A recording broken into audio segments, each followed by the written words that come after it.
What's up, Leafs fans? Welcome back to another Leafs Nation After Dark. I'm Zack Phillips, and tonight we're going to be breaking down game number 5 of the Toronto Maple Leafs regular season here, dropping this one 4-1 to the New York Rangers. This is not a 4-1 game. Let's also be clear about that as we go through this one, answer what's going on in the chat, see how you guys are feeling, take call-ins here tonight. But genuinely, right off the top, not a 4-1 game. 2 empty net goals from the Rangers. One, obviously, at the very, very end of the game there, Artemi Panarin able to score that one, continue his point streak. But that's just the Leafs pulling the goalie, being down 2, going over-aggressive with like 30 seconds, 45 seconds left in the game. And it pops out, and Panarin's able to get down the ice all alone and bury it into the empty net. Outside of that, it's a tight game. It's an extremely exciting game. I think that the score is a little bit misleading in terms of the way things went. But as we kind of break this one down and start to dig into some of the stuff that went right tonight, some of the stuff that went wrong, I think one of the recurring themes is going to be something that we always kind of look at in the playoffs as well. What happens when these games are tight? And I know that this is game 5 of the regular season, and it's not something to really sit here and kind of slam the panic button over and start to freak out and say, can't believe this is happening, or start to try to get like too much PTSD from those moments when it matters the most. But the reality is, you face a good goalie, you face a tough team to score against, a team that's pretty good defensively, and all of a sudden it's like, well, where did the scoring go? Matthews gets on the sheet tonight. He scores back-to-back games here now. Feels like he's just going to be able to score or be able to be a threat every single time he's on the ice at this point.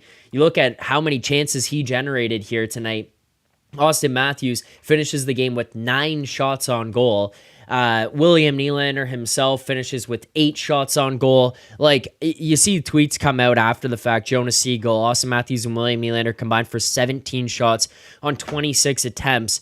Those two guys were all over it, and that's great. It's fun to see. It's good to walk away and know, okay, we were involved in this game. Like, it wasn't just a blowout. We had no shot here against the Rangers. But the thing that becomes frustrating, right, is that you have these games where it does get tight. It's hard to score against these goaltenders, and you just can't find ways to put it in the back of the net. And that's kind of a theme that happens with this team. I don't want to go down the road here tonight and in this conversation of talking about getting goalied. I don't want to have that conversation, because why does it feel like we're the only team in the league who gets goalied like 15 times a year, right? At some point, you've got these guys who are really, really good. You should be able to score goals against the other teams.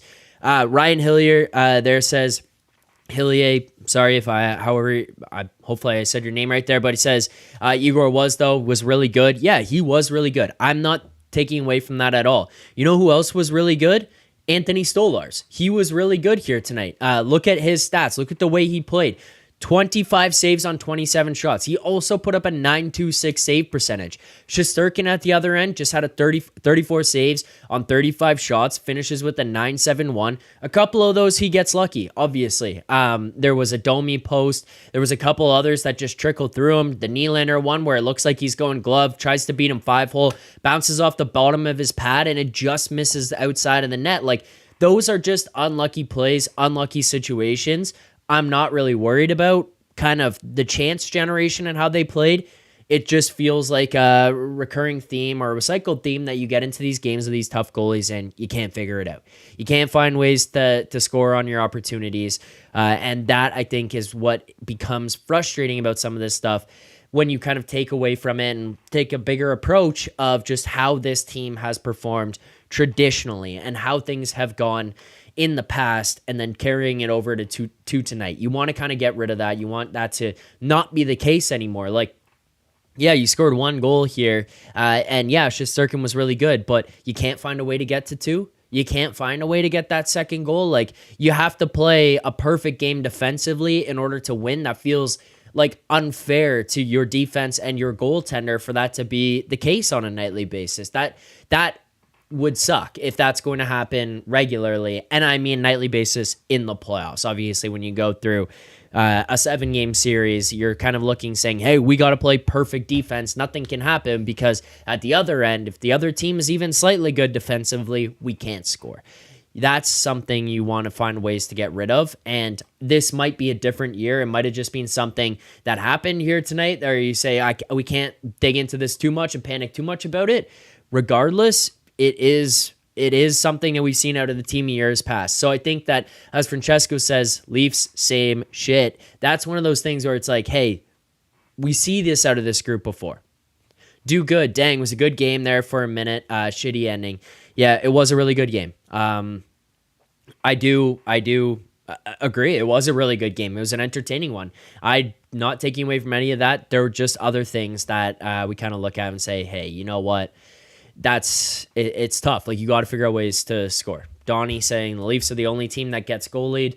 I disagree with that. I did bring up off the top there that I think these guys are, it's one of the most frequent conversations that we have. Got goalie tonight. Like, okay, we have some of the best shooters in the world, some of the best goal scorers and playmakers in the world. Why can't we find ways to score? All right. If you guys do want to call into the show, if anyone wants to call in here tonight, send me a message, whether it's on Twitter. For those of you who might have me on Discord as well, you can send a message there.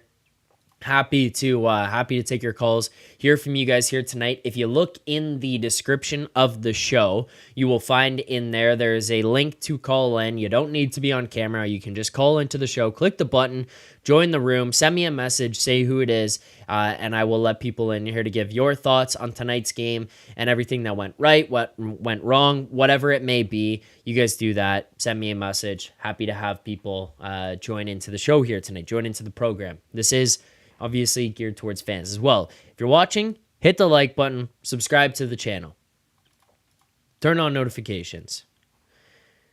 Okay. One of the things I want to address here tonight on a negative, because I want to turn it around and kind of turn towards some more positive about this one, just based on the way we started here. But one of the other things that I think was kind of more on the negative side and is going to become more of a reality, unfortunately, just sitting where we're at, on the fact that this is 5 games into the season and it's abundantly an issue for this group, or it's glaringly an issue for this group right now, present day, and it's only going to get worse as it goes along, is the way John Tavares is playing. There's a lot of people bringing it up in the chat. Some people are very much on certain sides of things. Some people are not as panicked, but the general sentiment of those of you in the chat that I'm reading as of right now is that John Tavares is on the wrong side of it. It's hard to disagree. The one of the things I was reading on Twitter tonight as well, I'm watching it on the power play. He is, it's a step behind, physically. Obviously, I think he's still thinking the game the same way. I think he can still be an effective player, but it's not the way that he has been in years past. And I think that we as a fan base need to accept that. And I think maybe at this point, because it seems like Craig Berube has at least adapted it when it comes to the lineup and how he's playing in there, I think that he is no longer an asset when it comes to the power play and the odd man situations, unless he is just planted in front and not relied upon to go north-south. We are really, really struggling on the zone entries right now. And the thing that we seem to just, as a group, and this team seems to just be completely glued to, is the idea that we need to get the zone and dish it to Tavares on the wall while he's standing there without his feet moving. Every single time. It's a hard thing to watch. It's a frustrating thing to watch when it comes to that, because you're entering the zone with speed. You're attacking with Matthews and Nylander for the most part, sometimes Marner, coming downhill aggressively, getting into the zone, forcing the defense back, kind of getting into weak spots against the top guys who are trying to push up at the blue line there as well. And then the pass immediately goes to Tavares and it's killed. He is able to get snuffed out along the wall. They're able to take away time and space from him. He's forced to make a pass or a chip down into the corner. He's trying to force it across. He's trying to hit guys coming in on the opposite side. More often than not, it's resulting in us having to go get the puck back. It's resulting in turnovers. It's missed passes. It's broken plays. And we're not able to enter the zone cleanly, quickly, efficiently, and then also this is now resulting negatively in our inability to set up in the offensive zone. That has been an absolute killer for this group to this point in time. Like, these guys are just, it's not clicking on this power play. It is not clicking on this power play, and I think the primary issue is entering into the zone, and Tavares is being relied upon on that wall to get into the zone too much. Far too much. At this point, it's just something that I think you kind of just got to admit that it might be over. It doesn't matter what his name was, what his name is, how much money he's being paid. If he's not going to help the team in those spots and he's not going to help the team in those positions, stop asking it of him. I'm not saying I'm to send him to the pasture and never bring him back and don't play him, but okay, he's your third line center. There you go. That's where he slots in. Maybe he's just not an effective player on that first power play. And for a group that's struggling to score right now and make things happen, it might just not be the ideal fit in that spot. It might not work. It might not work for them there. All right. We're going to get to some callers as I'm talking about this here.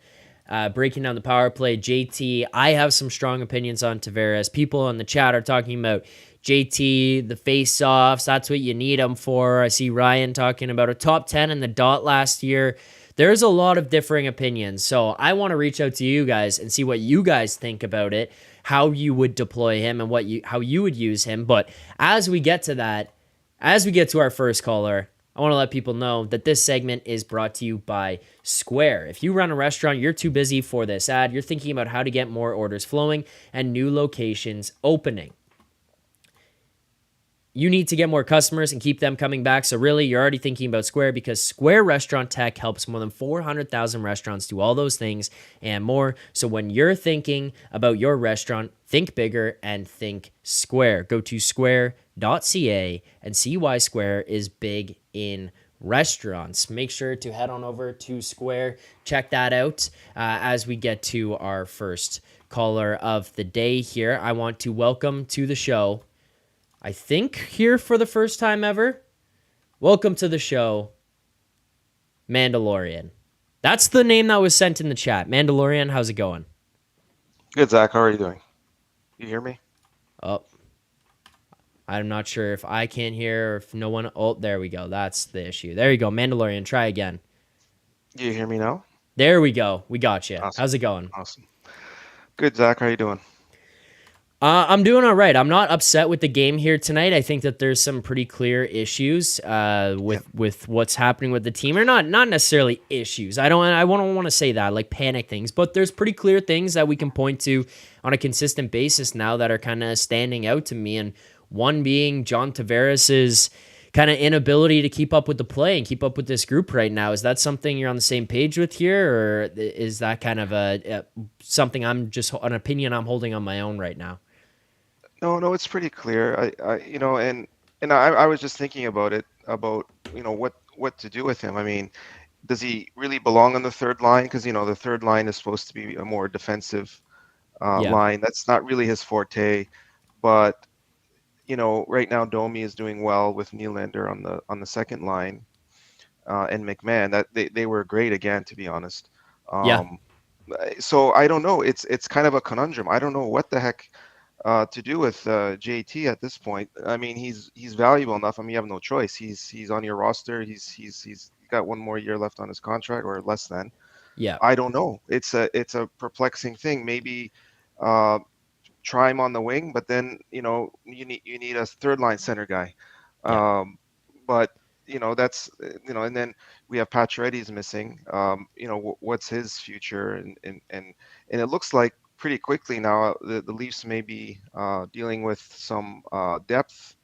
I don't want to say weakness, but they're now that Pacioretty's kind of fading or faded. Who knows? Yeah, Who well, unfortunate.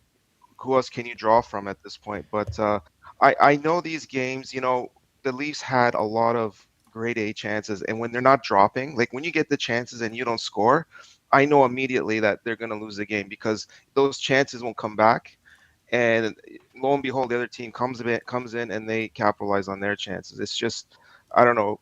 Uh, like some people said, if they played the game again, the Leafs would win probably. I mean, I was pleased too. I mean, they kept up. Everything was, uh, very tidy for Yeah. the most. The game never went away. This is something new, actually. This is something actually that I think we can, say that is much better than last year. I thought it was interesting too, right? Like it's kind of what you're bringing up. Like, yeah, people in the chat are saying that if you play this game again, you probably win. I don't disagree. Just as far as I think that they played well. I think that there was bounces that didn't go their way. They created a lot. They didn't just create empty calorie shots on goal here either. There was a lot of chances that they were able to generate in tight. And I think if you stick to this and you're able to keep that going and like keep doing this on a nightly basis throughout the course of the regular season, then I feel like you're going to be able to win more games than not, and you're going to be able to kind of win these games, these actual tight, important ones or tough matchups, a lot more frequently just by doing that.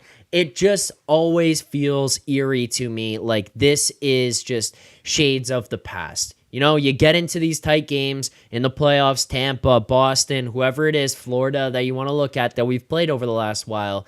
And all of a sudden it's tough. It's tougher. The goalie plays really well. The defense is playing well. How much of that is just us not being able to get it done when it matters or when things get tough, right? Like, I don't know. Is that too dramatic, you think, or are you kind of sharing that thought as well? No, I agree. Another thing is, like you mentioned, the, the, the defense is way different, and that's going to be very good in the long run. Now, and it's just coming up with the consistency to try to find a way to win these games. Or I was just praying, if they squeak one in, make it 2-2, at least get a point, and the overtime can go either way. But I think it's early in the season.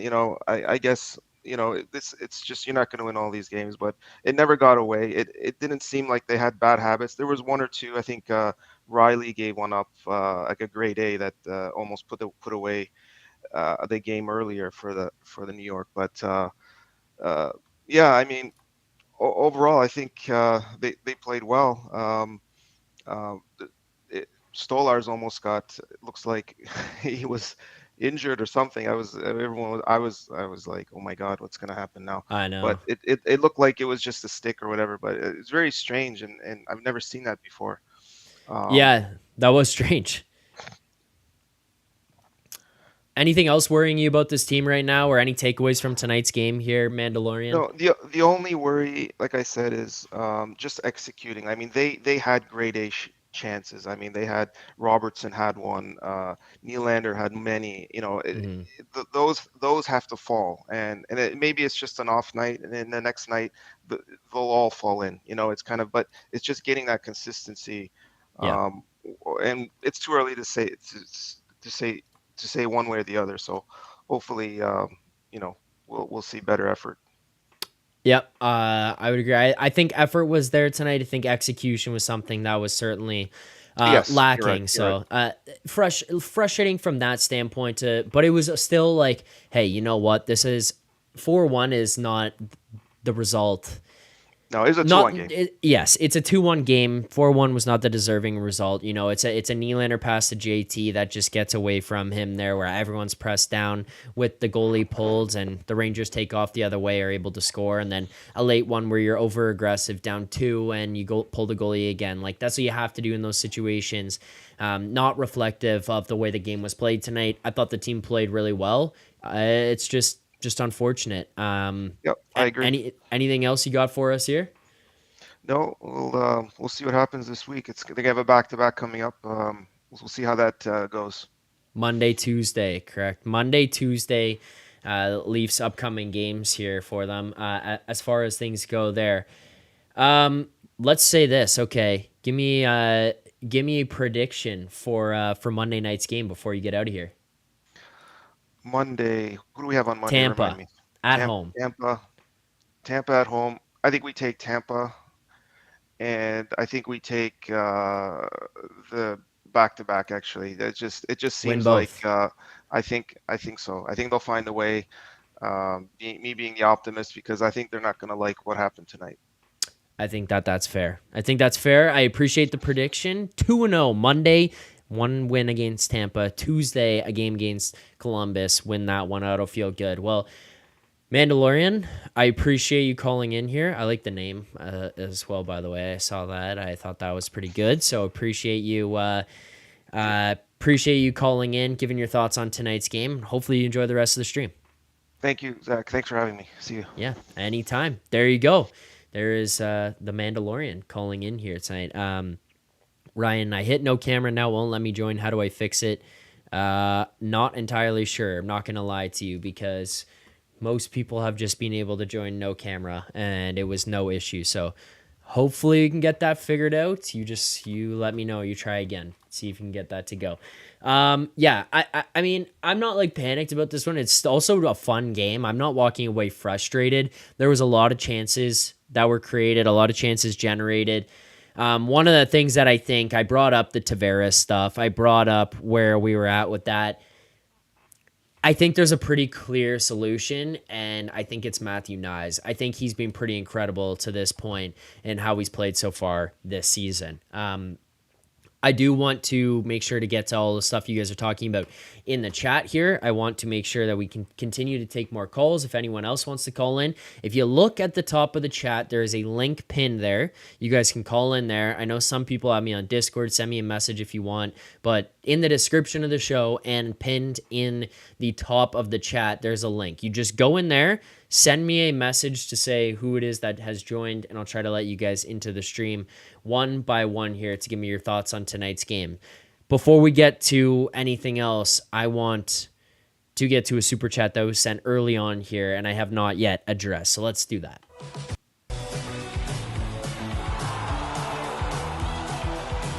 Super chat from our guy Max Entius Decimus. Longtime listener, longtime viewer, has followed me around everywhere. I always appreciate the support from Max Entius. He says, Pontus Homberg has not impressed me this season. I would agree. He has not impressed me either. To this point, Pontus Homberg has been fairly disappointing, to be honest. He's just been, for the most part, pretty vanilla, like kind of Jimmy Vesey when he was here and in the Amazon doc, Sheldon Keefe asking him, like, what are you? You've been vanilla. That's kind of what Pontus Homberg has been to me. And I don't think that's good enough. I think he needs to be more impactful. I think he needs to be a guy who, if you're going to fight for a spot here, you need to be making things happen. I know a lot of people are looking around and saying that, hey, you know what? A guy like Pacioretty should be in for Robertson, or Pacioretty should be in for Ryan Reeves. If it keeps going down this line and he keeps playing like this, it's going to be Pacioretty who's got to be in for Pontus Homberg because he has not been too great to this point. And I feel like with some of those guys who could be a little bit more expendable, we're kind of maybe reaching the end of the line with them, especially considering you have Connor Dewar, IR, Cal Yarncroke, IR. Those guys are not yet here. Those guys are not yet here playing. They're going to have to come back. Someone's going to have to be traded and open up roster spots and open up salary. You're going to have to start to look to some of those guys who just aren't playing that well right now. And to me, he's one of them. So we'll welcome our next caller on here to help us break this down. But welcome in. I don't even know. I didn't even get the name, but welcome into the show for the first time here. How's it going? What's your name? Yo, is it me? Yep, you're up. All right, it's Ryan Hillier. There you go. Ryan, how's it going? All right. Good, man. How are you? Not bad. I saw you in the chat there, so I'm glad you were able to get on and figure this out. Yeah, I did figure it out. Perfect. So let me just figure out like what you're trying to say about Tavares here, like just cold cut. What are we saying about Tavares? I just think it's time to kind of take away some of the minutes that he has and the usage that he has. I don't think we should be leaning on him as much. Where out there in a late game situation, up a man, he's out there 6-on-5 trying to bring the puck into the zone. I don't think he's the guy who should be up at the blue line on the power play on the zone entry. And potentially at this point, I feel like he probably shouldn't even be on the power play is kind of where I'm getting to. All right, I feel you. So are you on the side of take him off PP1? Yes, that's more where I'm leaning to. I'm not talking about anything All right, so drastic and putting him in the press box, now but one more thing. So yeah. are you on the side of let's not re-sign him for $4 million? Well, I don't know how much the contract would be. I think at $4 million, it's If we can get him for $4 million, would you say yeah? man. Right now, I would probably look to spend that money elsewhere if I could. Not gonna lie. You're not with for $4 million at all, eh? You're just not. Well, my concern though, Ryan, is how does the rest of this 82 game season play out? Look how slow we feel like he is right now. I think that's kind of an undeniable thing. He was good though, wasn't he? He was good though. Like tonight? I think he was no, not tonight, not tonight. Oh, sorry. He was good against Detroit. No, against New Jersey. He was good against New Jersey. Okay. He was good against I mean he is what he is. He's just overpaid right now. We definitely want him back. He's a huge part of our team in my opinion. Okay. And I think $4 million is I mean for maybe 2-year term. I'm so in, bro. See, my thing is more just I'm not committing to it right now. I'm just worried about how he ages through the rest of the year because I feel like he's slowing at a rapid rate. So what? Like I don't disagree with you that he was fine in those games, but I feel like there are games that we watch him or on if they play a bunch of games in a short period of time. You know, there's times where they're playing 3 and 6 or 4 and 7 kind of thing, and it feels like towards the end of those stretches he starts to slow down and becomes less effective. That is where my concern gets is like, how does this go through the rest of this 82 game schedule? Like, where are we at the end of this one? Yeah, I understand that. I get that. So then if that's the case, who are we putting in for the big face-offs? Yes, I saw you say this in the chat. That's a concern. I do agree with that. And my easy solution, which is not really easy at all, is just Matthews needs to be better at draws. But like that's just easier said than done. Well, no. we seen him tonight, right? We seen him tonight. JT got tossed and he went in for a huge one and lost clearly. Yeah. I know, I understand. I mean, I don't disagree with you there, but it's just like, are you going to pay the money for a guy to take draws? So if the other things deteriorate to that extent, are you going to... When we have a guy, though, that is so capable of winning a draw, like, not like... So, we're saying 50% for Matthews. That's good, right? Mm-hmm. We're talking 57 for Tavares, right? Yep, I know. So, that's quite a big difference, honestly. I know it doesn't seem like much, right? But it is, though. It is. And you definitely want that. And the biggest thing is he's a plug, right? You stick him in front of the net. He's good with his stick. He can definitely free some lanes. I don't see how we're taking him off PP1 because all he has to do is win the draw, let Marner and OEL just run the whole show, and he just sticks in front of the net. The best with the stick, right? A great tipper. He could tip anything. He could find anything. He could tip it. Clearly the best in front of the net. Maybe Nyes now, but he's still young. I just don't see it, man. I just don't see it. Because then who we put in there? Well, that's where I was going. I say Nyes goes in. Like, why can't Nyes be the guy?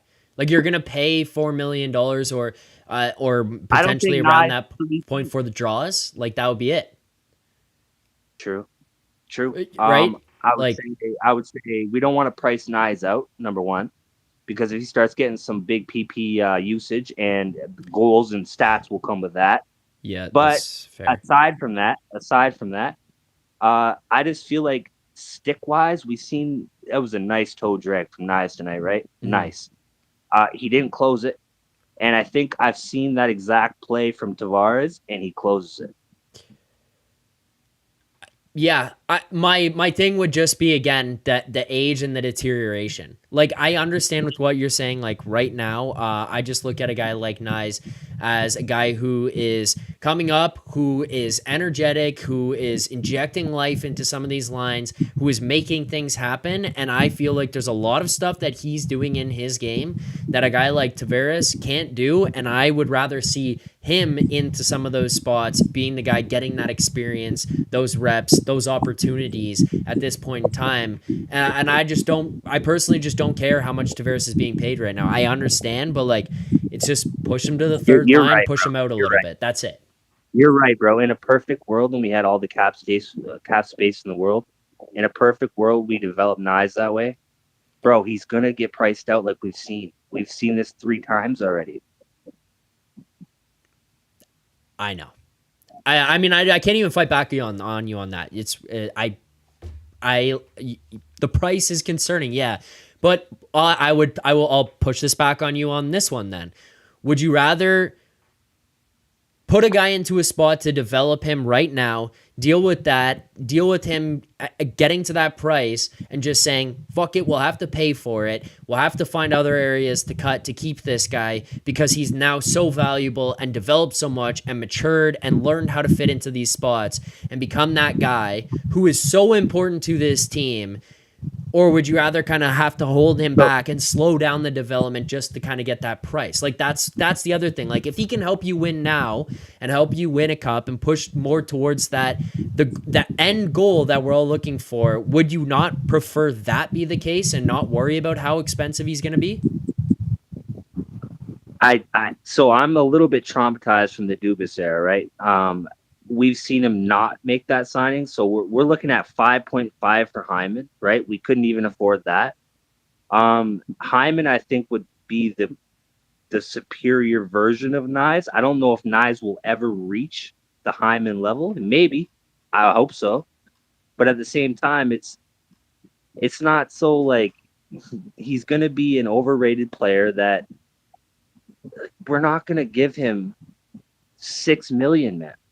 It's just not going to happen. There's no way. Even Berube loves him, bro. He loves him. I don't know if he's down for 6 million for Nyes, man. And he's going to want it, what, in 2 years? But I mean, I'd be fine with that. Like personally, I would be. If he's going to be that important and he's going to be that valuable, how many people sit here and look at Zach Hyman and say, I wish we just signed that? How many people regret just not paying that contract? And I know we're talking about potentially very different numbers here and different style players, but they fill a very similar role. Agreed. No, I agree. I mean, it's just like a catch-22, I feel like. Yeah. No, I understand. Well, the other thing would be this as well. Like Tavares is gone. I kind of opened with it as I brought you in on this, and I'm interested to hear what your thoughts are. Here is Tavares goes down to the third line, and I think that's probably best suited for him at this point, just because Nylander, I personally don't think him and Nylander have ever been the most compatible. I think we're seeing Nylander be an extremely different, more dominant, player amongst I agree. a line where he's a more focal point kind of guy with Domi and with McMahon, and also those are guys that can keep up with him. Then you bump down to the third line. They're not playing that well right now, just as a group. I'm not saying like Tavares isn't playing well or anything like that. That line is not producing to the way you'd expect them to with a guy like Tavares centering them on the third line. I'm right now looking to the wingers there. I don't think Tavares has played horrible, but Pontus Homberg to me has been fairly disappointing through the beginning of the season here so far. Nick Robertson was flying in camp, forces his way into the lineup, and now has 0 goals through the first 5 games. We're seeing a couple of things where it's like that feels like the Nick Robertson of old, where he's getting prime chances, just not able to bury. What do you do with those line mates? What do you make of that third line right now and the guys John Tavares is currently having to play with? So I'm a little bit higher, I guess, obviously, than you on Homberg. I'm a big fan. I think he is a quick and also willing to get into the. Again, it's just one game, right? He wasn't great this game or last game, I think he is he's kind of like Nyes without the size. He's a little more skilled, maybe perhaps. I like Homberg, and I think we also got to remember Yarncroke is still coming back. Yes, that is So true. I feel like that might be. So now we got a little more flexibility, right? Yeah. Patch Ready, cool story, 67, funny. Yeah. It's not working out, buddy. You're not gonna hit the. I think I said this. Where I said this, I think I said it to you guys, you and Rosie. I don't think he's making his first performance bonus. So that 300 thou, I think he's supposed to get at 13 games or something. I don't You think don't even he's think going he to gets hit that there, eh? 13 games. If he does, he definitely doesn't hit 35. Yeah, well, the way that it's going right now with the guys that they have coming back, it does make it seem like I think he gets 13, I would say, but I don't think that I don't think it's that much of a stretch anymore to assume that he might not get to that next bonus if that is that 35 games. But yeah, I mean, I don't think it's a stretch to think that. Trying to find what the Yeah, I agree. exact bonus is. Yeah, I think it's Performance 313. bonuses. He gets 313,000 after 10 games played, and then another, I think, 313,000 after 35 games played. So I think he gets to the 10. I mean, I don't think Yeah, it's really that difficult for him I'll to take get 10. that, but Yeah, I'll yeah. take 10. Because the worry was, is he going to stay healthy? Is he going to be a guy who can be in the lineup based on his injury history and stuff? I feel like that was what was baked into this. And if you were to just say straight from injuries, yeah, I think he would have hit it. But based on now the fact that it's worrying about health and the fact that he has not been that great so far, yeah, I mean, 35 games, it might be difficult to attain. I mean, I'd say everything you're saying against not you, but mainly the chat, but you kind of as well. Everything you're saying about Tavares is like Mm-hmm. 50 times worse with patches. Mm-hmm. Yeah, I mean, to be clear as well, like I don't think JT is a issue for this team. I think that his line mates have not helped him so far through the first couple of games that he's played with them. And there's a couple spots where I can really tell like that he's just steps behind in the way that they use him. And I just feel like there needs to be an acknowledgement Yeah, that he's not that player anymore. Like his foot speed is very just true. not there. That's the issue I'm Very having true. right now. Ryan, Nah, what else you got? This is a nah, good. I mean that's pretty much it, man. Um, Yeah, good talk. I You got yeah, any? I appreciate you calling in. No, I was just trying to think about anything else. As far as So what as about Stolars? I mean, so Wall is going to be back. yep, Are we saying Stolars is clearly number one now? We're glad he didn't get hurt tonight. It kind of looked a little scary for a bit, but we're good now, right? I thought maybe he got stepped on or something. yeah, yeah. I was worried about it too. Fights through, stays in this one. You know what?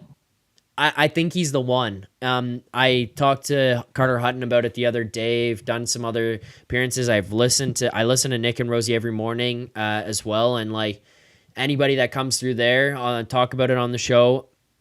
The best ability is availability. I know that's like the most cliche saying of all 100%. time, but 100%, bro. it's extremely true. And Joseph Woll is really good when he plays. He doesn't play that much. Anthony Stolars is playing. He fought through two, it seemed, potential injuries here tonight, escapes this one, and also still remains in the game and plays very well. I mean, I Yep. just look at this guy, 25 saves on 27 shots, a 926 save percentage, 2 empty net goals, obviously, here tonight. But even in those ones, like the first goal, yeah, the Lafreniere, he's probably not going to love that one, but is a goalie going to be perfect on every single shot that's taken, right? I mean, Yeah, I'm with you, bro. that's kind of thoughts. I think he's played really well. I think he looks calm. I think he seems to be a good presence back there. He's got a good head on his shoulders. It's going to take a lot for me right now to hand this number one job back over to Joseph Woll. So the only thing I have, the only pushback is that he's never played more than 30 games in a regular season. It's Yes. some Yeah. crazy number. He's never. So Yeah. number one now, that's a big low jump.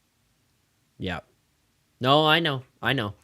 It's gonna be interesting. I still think you'd be number one.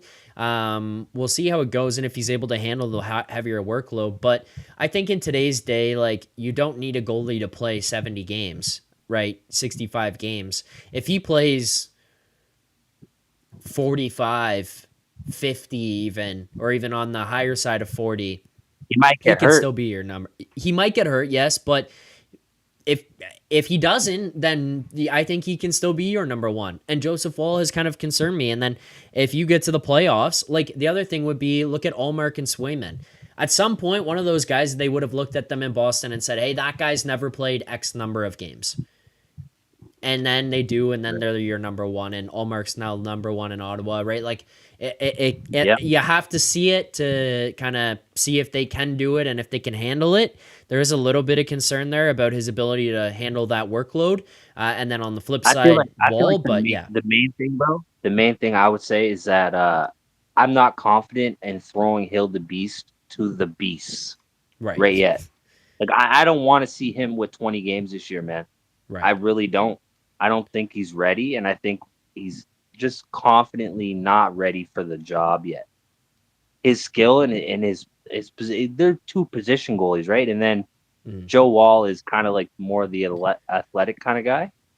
What I would say Hill to be, I just don't want him to be like we've seen it, like Justin Pogge. We don't want this, man. We don't want to throw him to the monsters and have him get so badly. Like they put him against New Jersey. I was yeah, like, dude, like this is the this is the one game so far in the first five we don't want him against.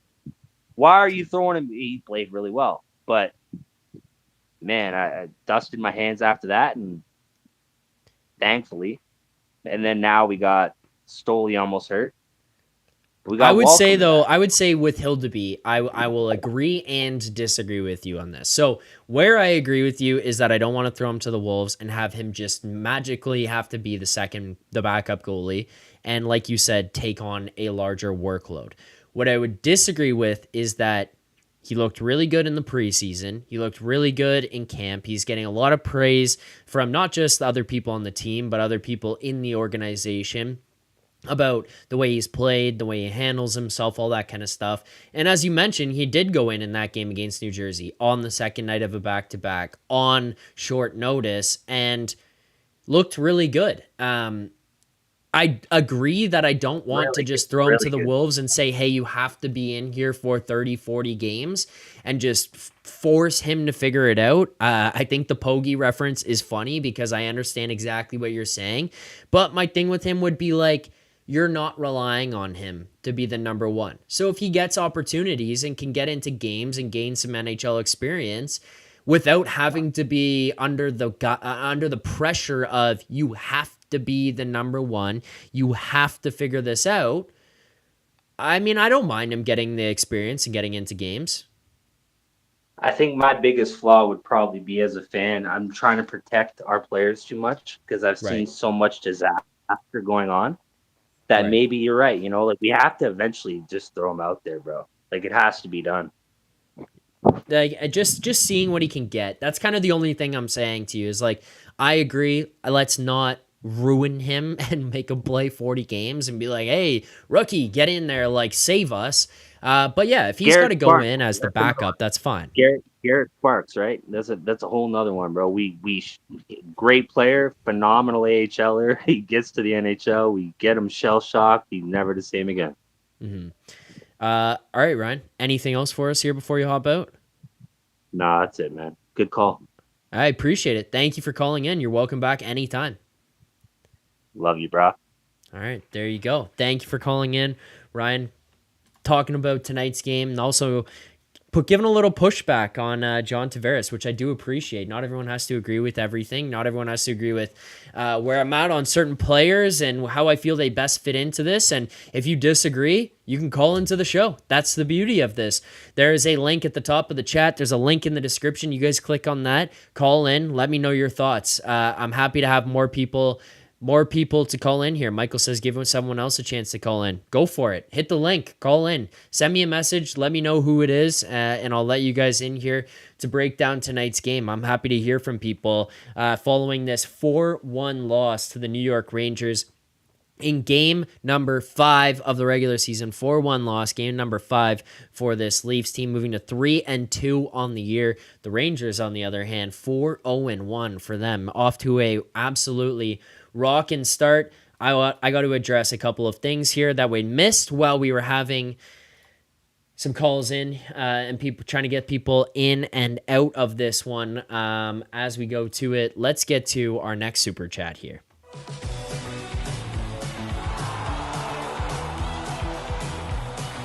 Our guy, yet again, Max Entius Decimus with the super chat. He's got 2 here, so we'll go with both of these. Max says, I missed these streams all summer. Hope you're well. Thank you, Max.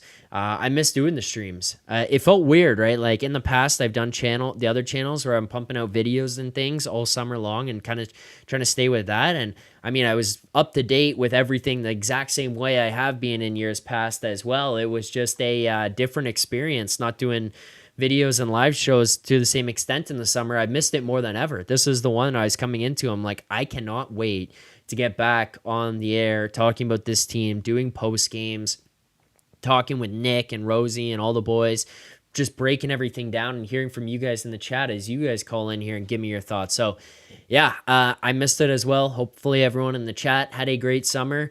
Also, on that note, as far as having a great summer and it not being summer anymore, holy shit, it got cold quick. I mean, I lives downtown Toronto. I never really realized until I moved down here how much the wind plays a factor, especially when it's even just a tiny bit chilly.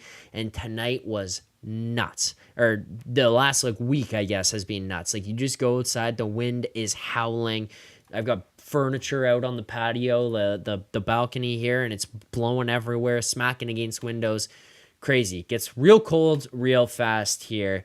And I mean, you know what? The positive thing, though, is that it's always like, yeah, the hockey's here. Like it's like we're into real hockey when start getting into like the gritty, grimy parts of the season when we're yelling and screaming about game number 23 in Anaheim, going nuts on the post-game show at 1 a.m. Like that's what it's all about. That's what we're here for. Hit the like button in the chat right now if you are enjoying the show. Make sure to subscribe here to the channel. We were back here. We're back here following every game. Nick, Rosie, Stewie, Carter Hutton, all those boys. Monday through Friday, Leafs Morning Take. You can check them out there right here on this same channel as well. Leafs Morning Take, wherever you find your podcasts. And if you want to listen to this show in a podcast platform, the Leafs Nation After Dark, also wherever you find your podcasts.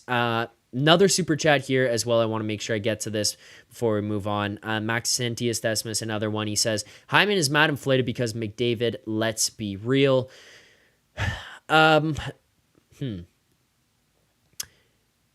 I would say,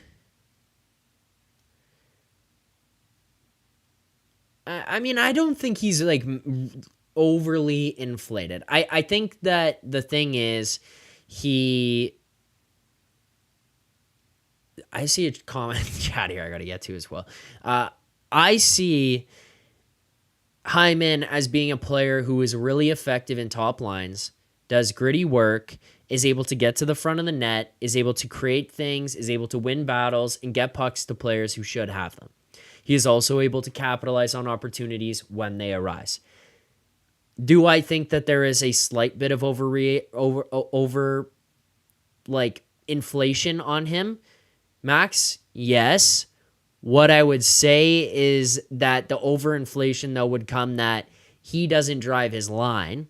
So is he very valuable? Yes, but very valuable in a certain role. He's not a guy that you're going to say, oh, this is our top line right winger, and we're going to just we're going to be fine because Zach Hyman is here. I think he's a great player, but I think that he's the kind of guy who would thrive playing next to incredible players. That's kind of where it is. It ain't easy. We miss Hyman. That's long gone, man. Yeah.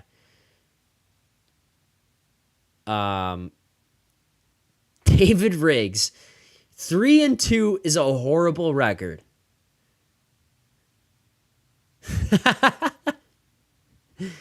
David, it's game 5. There's 82 games. If you were in a 7-game playoff series and you were you were up 3-2, excuse me, you'd be pretty happy. If you were down 3-2 as well in the series, you would not even be panicking. I can't do that math quick enough. What is it? 82 minus 5, 77. There's so many games left. Why are we freaking out? Horrible record. Horrible record. Relax.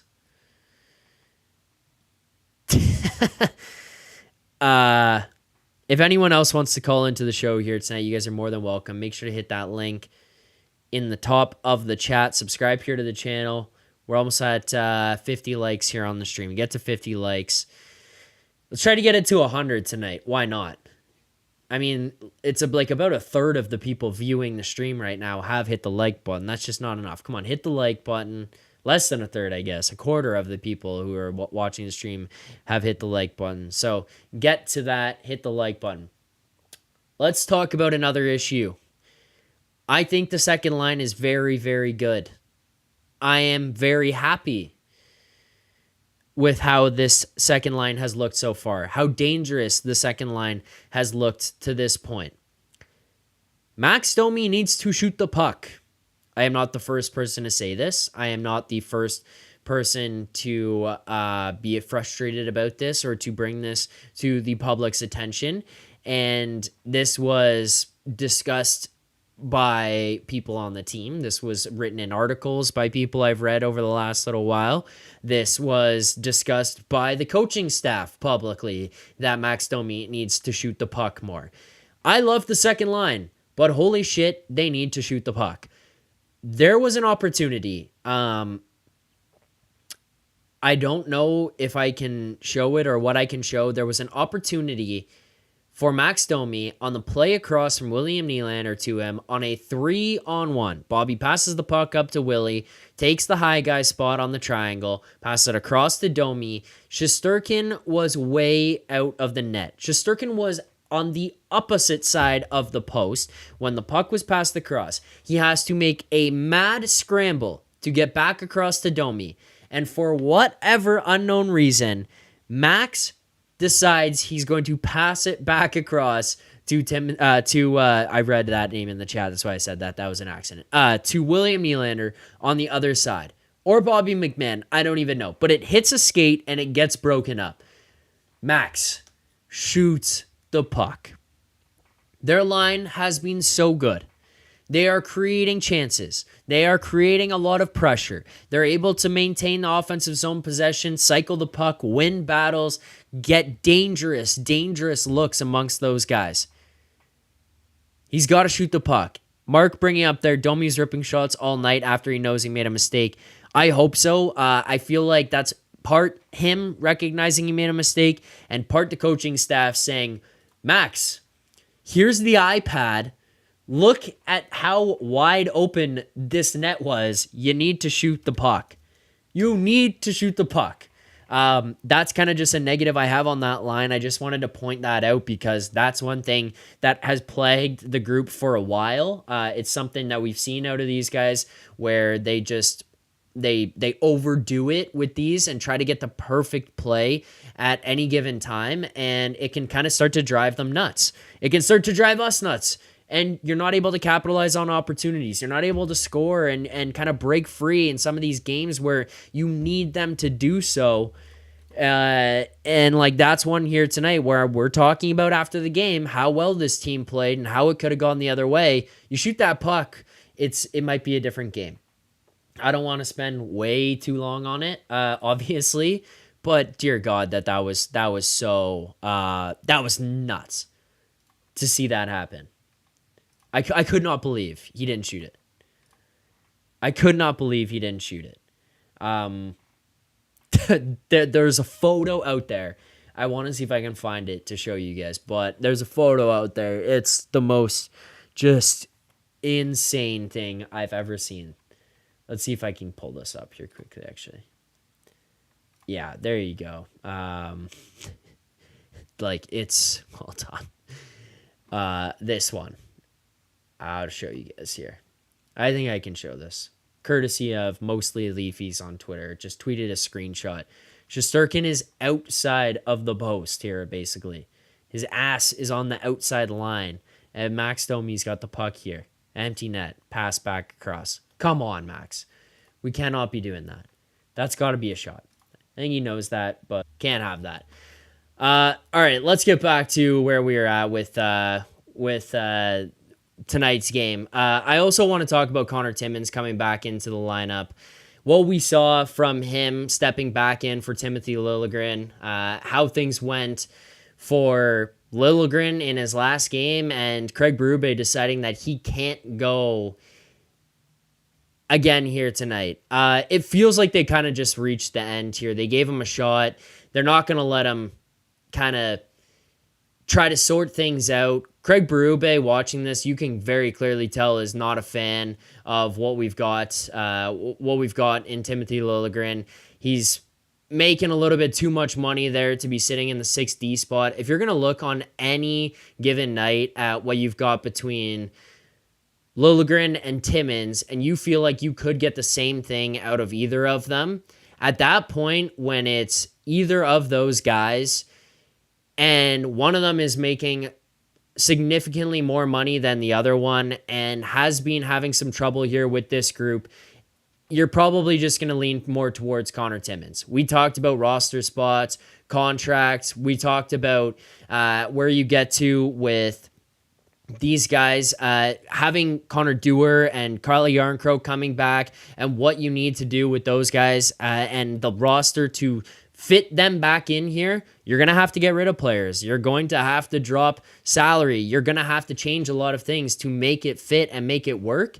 And when you have a guy like Timothy Lilljegren who is not performing, who is not up to snuff, and is just not doing it for you at this point, that's when you have to start to make some of these decisions and figure out where guys can go. Find if you can get trade pieces for them, get assets back. It's probably just not the right fit for him right now. It's probably just not the right fit. I don't think he likes Berube, or Berube likes him. I don't think it's going to work out. And I think at this point in time, you need to move on because he's just taking up a roster spot and he is eating up a bunch of salary cap for this team as well. Michael Kirkpatrick, we'll take whatever we can get from Utah for Lilljegren and get it done. Yeah, I don't know. It's just not working out, and they gave him a shot. Quick yank. Took him back. He's not going to get to go. And you're also looking at Hakanpää, IR right now. At some point, he's going to come back. Potentially. Can he fill into that spot? A lot of guys have to be dumped for cap space and roster spots right now. All right, let's get to a couple more things before we get out of here. Let's talk about our best bets for tonight. And as we get to those, I do want to remind people that this segment is brought to you by Bet365. Open an account with Bet365 today and bet on a huge range of markets. So whatever the sport, whatever the moment, it's never ordinary at Bet365. Make sure to use code TLNBONUS. That's TLNBONUS when you sign up today. Head over to Bet365. Click the link in the description there. TLN bonus when you sign up today. Best bets for tonight. did not do so well. But if you're following along with us on the unit scale and how things have been there, we are okay. We played some smaller stuff tonight. I couldn't find too much that I thought was going to be extreme value, so we dialed it back on the unit size. Went with Bobby McMahon anytime goal at plus 500, and we played a small amount on Jake McCabe at plus 1200. So we did the 0.2 units on Bobby McMahon to win a 100. We lose $20 there. I do think Bobby had a couple good chances. I still think I play that number every single time if we can, just because of he's up on the second line. He's getting second power play minutes. Craig Berube seems to trust him and that line and wants to give them some opportunities late in games. Bobby's going to be a guy who's going to be doing some of the dirtier stuff on that line. He's going to be a guy going to the front of the net, creating chances. He's going to be digging pucks out of corners, maybe tipping, getting rebounds. And with Willie, who's going to shoot the puck 8 times here tonight, and Domi, who's going to be able to find him backdoor or with his stick on the ice in the slot, yeah, like you're going to get some good chances and some good looks. And at plus 500 for a guy who's also playing on the second power play, I think it's still a good bet. I think it's a small edge, but didn't work out. Plus 500, 0.2 units. We lose that bet here tonight. As for the other one, I said it in the pregame. It was 0.1 unit. It was literally just, I was going through downtown Toronto today, out on Dundas Street. I see stapled to a telephone pole, McCabe 22. And I thought to myself, you know what? There's a chance that this is a sign. There's a chance that this is someone or something telling us Jake McCabe is scoring a goal here tonight. It feels like in these games, it's just going to be like an unlikely hero who gets them into a tie game or take a lead or something random. Like somewhere where it could feel like a tight, hard, tough playoff game is where you just get that random goal from a defenseman, like a Jake Muzzin scoring a bomb from the point that just sneaks through or hits someone's ass and ends up in the back of the net. And I thought, you know what? Maybe this is the one. It wasn't. We don't get the goal from Jake McCabe, but we played 0.1 of a unit, and it was to win 120. So we took some shots. We lose $30 on the night. If you follow along with the season now, we're 2-4 on best bets given out, but you should be tracking the units. We are down 0.46 of a unit. We're not even down a half unit as of right now because we've won some bets, lost some bets. We go up and down. We're going to play some of these bigger plus money sides with the player props. And that's going to be it. 0.46 units were down. So $46 on the year we've lost to this point. I thought the McMahon one was still a good bet. I think that where we were at with the McCabe was a little bit of a long shot. So happens. It happens. Not the best. It happens. Rush, man, I took both those bets. I'm down some dough. You should be playing these small. We should be playing these smaller. That's just kind of recommended unit sizes. That's I don't know. It is what it is. Okay. Anything else that I want to get to from tonight's games? I'm kind of just taking a look at some of the notes that I had. You know what? I feel like they started on time here today. Today was one of the days that I was like, this was a much better, more comfortable opening to everything. We weren't chasing it from the get-go. We weren't chasing everything as soon as the puck dropped and getting behind the 8 ball and trying to figure out if we could... if we were going to be having to play from behind against this group and tailing behind, it just never really, we didn't get behind the 8 ball, which I think is a good way to start the game. Yeah. Roger Matthews there, question. I think that's a good one. Graceland, that McCabe sign you saw did you dirty. Yeah. Roger Matthews, Zach, why no reaction to the goalie getting run by the Rangers? That I actually don't really have an answer for. I thought that there was going to be a quick jump, trying to start a fight, something, go at Trocheck. I wonder if there's been some type of mandate to these guys that try to avoid some of these situations because the refs are going to be quick to give you penalties early in the year here for some of the stuff. I do think it would have been good to send a message.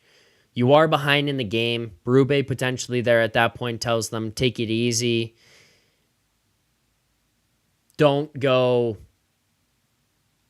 chasing things. Don't go ballistic on some of the stuff. Like, let it play out as it is. I don't know. That's kind of all I could anticipate from that. That's the only way I could kind of give you any type of answer as to why that might not have happened.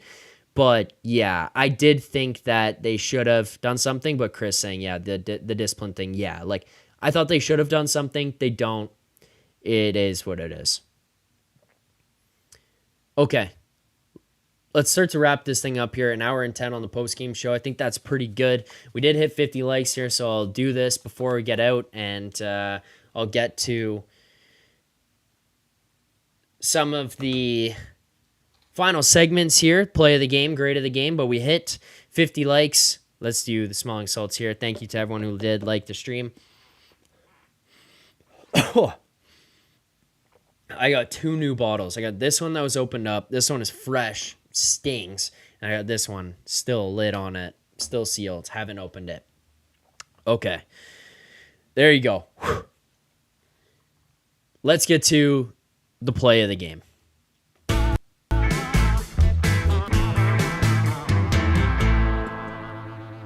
Play of the game.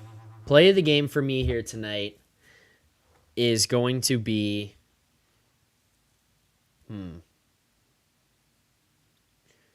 I think my play of the game would just be the Matthews goal. It's easy to say. It's the one goal that gets scored, but I think that seeing Matthews get goals in back-to-back games, score against Shesterkin here, be as dangerous as he was all night, creating opportunities, and it's also Matthew Nyes is so involved in that as well. We had Ryan on earlier, and I think there are fair points, and I do agree that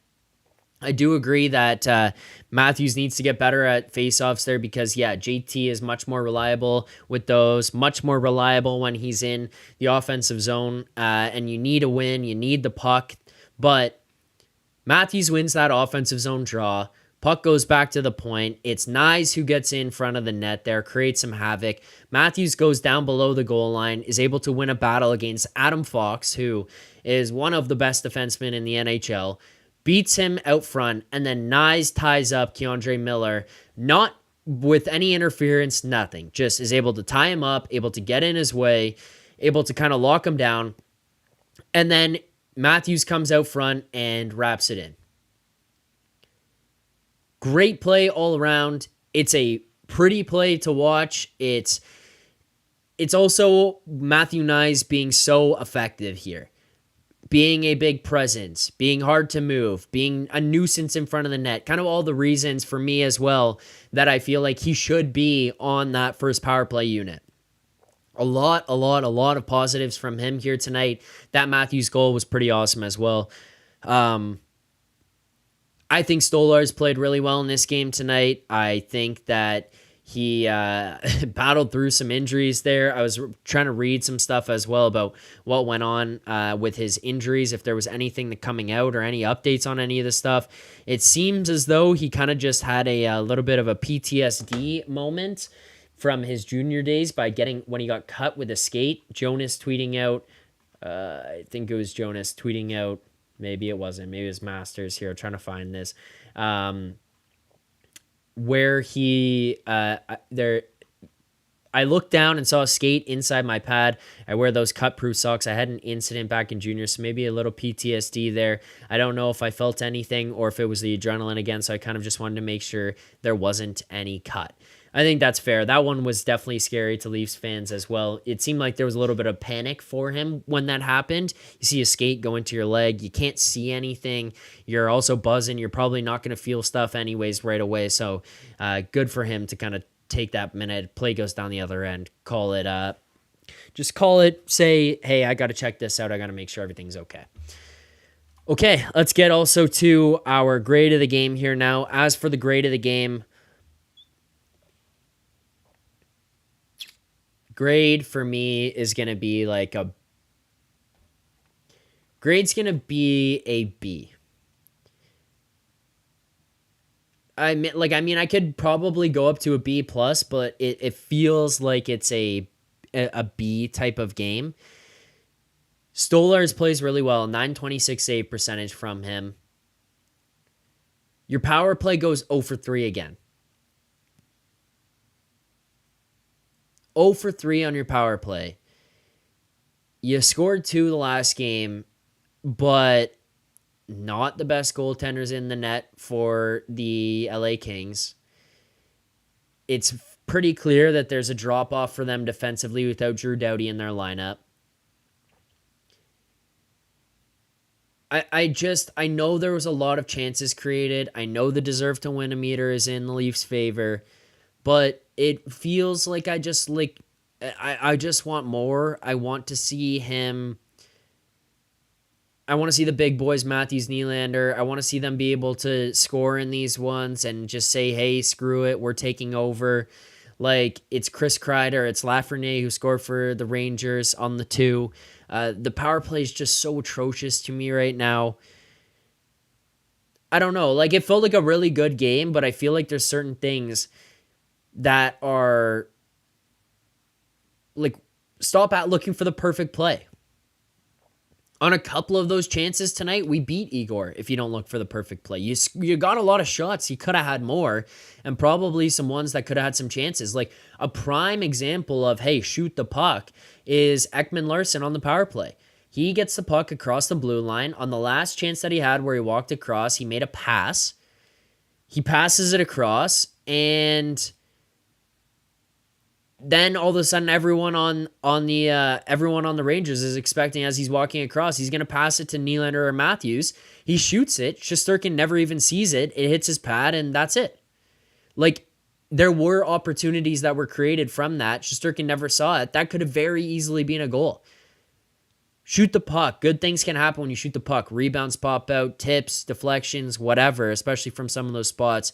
If you just kind of look for not the perfect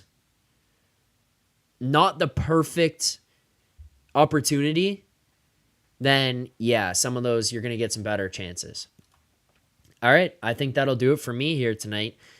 Got to be up real early tomorrow. Going to the Bills game, so that should be fun, but oh my goodness, got to be up and going. Wow. All right. Thank you so much to everyone who tuned in here tonight. I appreciate it, as always. The Leafs dropped this one, game number 5 of the regular season, 4-1. And not really a 4-1 type of game.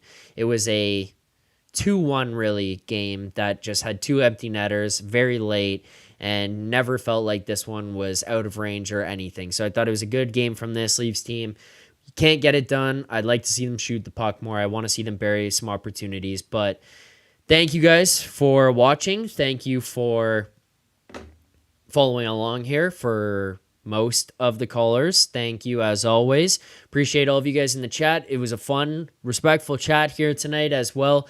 I will be back here on Monday night following the Leafs Tampa Bay Lightning game. I think Rosie's on Monday night. Maybe not good for Leafs record, considering I'm pretty sure every time he comes on, it's no bueno for this team. But Leafs, Lightning, Monday night. But you can find before that, Leafs Morning Take, Nick and Rosie, Monday at 11 a.m. Eastern Time, right here on this channel. Make sure to subscribe. Leafs Nation 401, right here. Hit the like button on your way out. Thank you so much to everyone who tuned in here tonight. We'll see you guys on Monday following the Leafs Lightning game number 6. Keep believing. For more content just like this, including game previews, post-game live shows, Leafs Morning Take, Monday through Friday with Nick Alberga and Jay Rosehill with special guests, as well as instant reaction videos, make sure to be subscribed here to the Leafs Nation YouTube channel, turn on notifications so you don't miss anything, and drop a like.